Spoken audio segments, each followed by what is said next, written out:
রংপুর কেন্দ্রীয় কারাগারে বন্দীদের দুই গ্রুপের মধ্যে ধাওয়া পাল্টা ধাওয়া ও সংঘর্ষের ঘটনা ঘটে।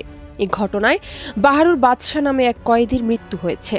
এ ঘটনায় কয়েদিদের মধ্যে উত্তেজনা বিরাজ করে। পরে শুরু হয় ধাওয়া পাল্টা ধাওয়ার ঘটনা। পরিস্থিতি নিয়ন্ত্রণে আনতে কারারক্ষীরা ফাঁকা গুলি ছুড়েছেন। স্থানীয়রা জানান ১৬ আগস্ট সকাল থেকে কারাগারের ভেতর থেকে গোলাগুলির শব্দ শুনতে পাওয়া যায়। এ সময় মানুষজন ছুটোছুটি করছিল। সবার মধ্যে একটি উদ্বেগ ও উৎকণ্ঠা দেখা যায়।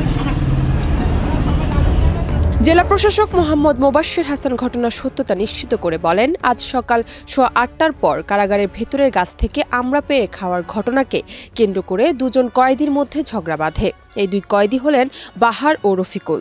বিবাদের এক পর্যায়ে রফিকুল বাহারকে লাঠি দিয়ে মাথায় আঘাত করেন।